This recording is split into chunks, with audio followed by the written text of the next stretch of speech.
Hello everyone, welcome to my channel Vishwas Kulbhuna. Students, today I am going to start revision of whole chapter which we have completed. In revision, I will tell you the important questions of all the chapters.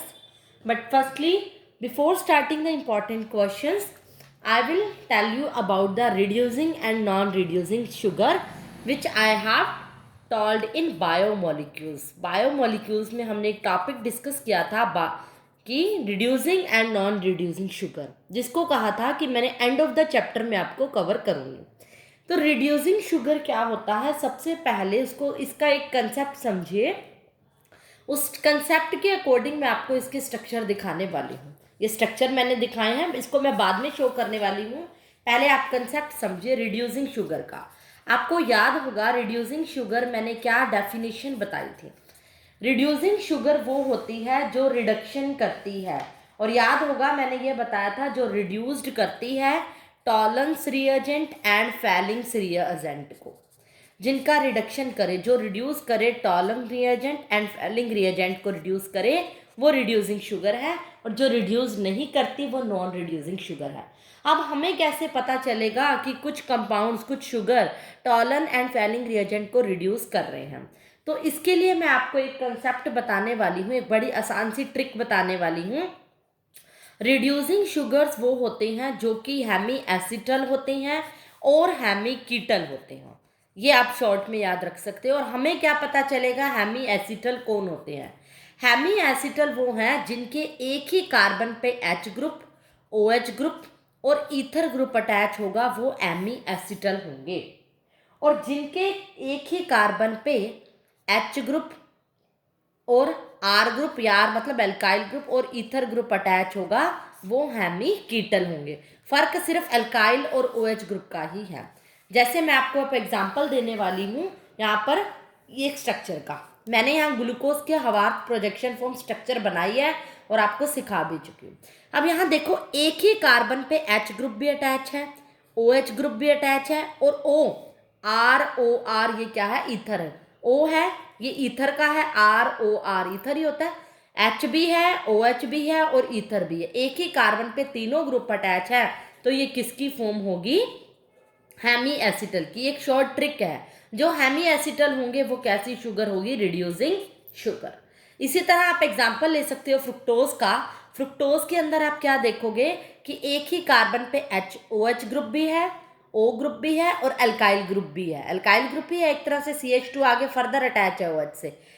OH भी है, OH भी है, ether भी है और alkyl भी है. तो इस तरह के हम ग्रुप को क्या कहते हैं?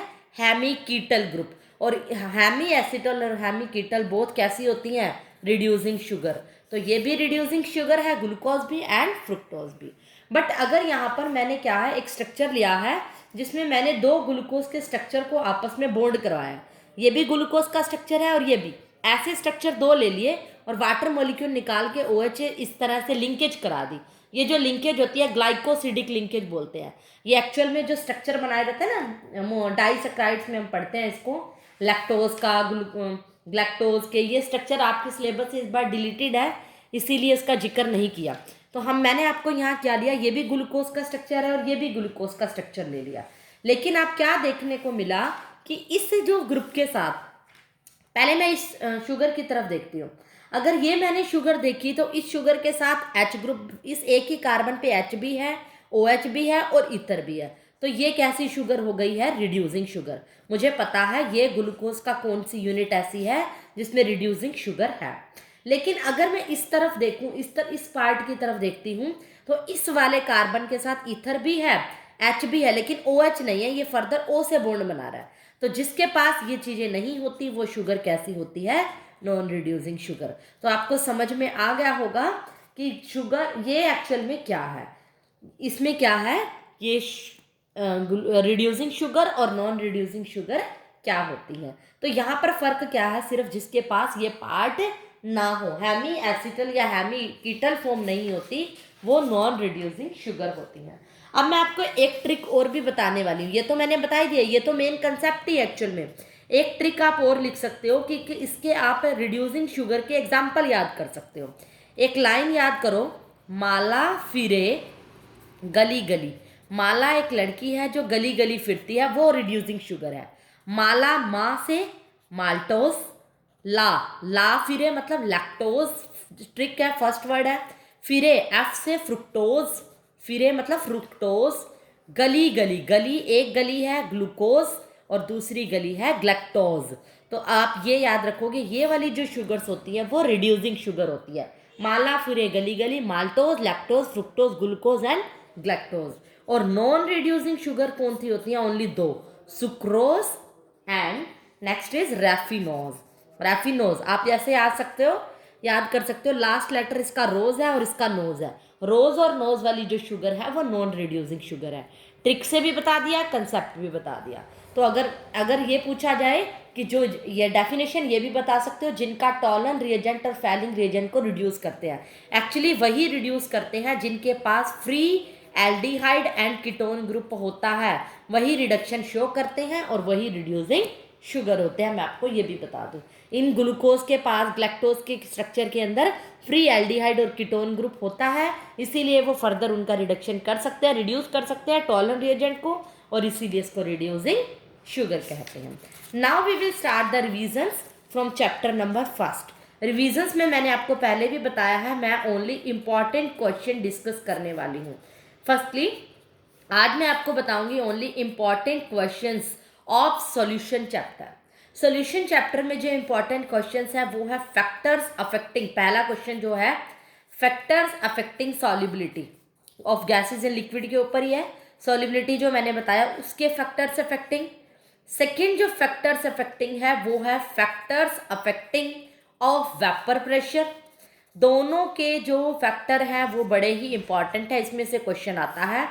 थर्ड जो क्वेश्चन बनता है वो कॉलिगेटिव प्रॉपर्टीज में से बनता है। कॉलिगेटिव प्रॉपर्टीज 4 है हमारे पास, उनमें न्यूमेरिकल भी आता है और कई बार डायरेक्ट डेरिवेशन भी आता है। जो डेरिवेशन आने के चांसेस हैं वो किसमें से हैं? एक तो फर्स्ट में relative lowering in vapour pressure, relative lowering in vapour pressure जिसको RLVP भी बोलते हैं, इसमें से डेरिवेशन आने के चांसेस हैं। सेकंड जो आता है elevation in boiling point, and third जो है depression in freezing point, freezing point जब रिड्यूस्ड हो जाता है, इसके डेरिवेशन आने के चांसेस हैं। जो न्यूमेरिकल आने के चांसेस हैं वो ज़्यादातर एलिवेशन इन बॉइलिंग पॉइंट में से हैं और second depression in freezing point में से, ज़्यादा चांसेस इसमें से हैं। वैसे तो सारी कोलिगेटिव प्रॉपर्टीज ही इंपॉर्टेंट है, तो ज़्यादा डेरिवेशन डायरेक्ट क्वेश्चन इससे पूछता है, रिलेटिव लॉवरिंग के भी कम चांस है, डेरिवेशन के भी इसके ज़्यादा इंपॉर्टेंट चांसेस है, और न्यूमेरिकल भी इन दोनों क्वेश्चन इसमें से ही आता है। वैसे थर्ड लास्ट तीसरे नंबर पे वो क्या देता है? ऑस्मोटिक प्रेशर में थर्ड प्रेफरेंस इसको देता है, पहली दो कोशिश करता है इन दोनों में से ही न्यूमेरिकल डाले, फिर ऑस्मोटिक प्रेशर में ही करता है, जिसके बारे में मैं आपको सब कुछ एक्सप्लेन कर चुकी हूँ। उसके लिए आप कोई भी है वीडियोस देखिए, मेरे प्रीवियस लेक्चर देखिए। जूम क्लासेस में मैं आपसे रिवीजन कराने वाली हूँ 1 by 1 चैप्टर्स की,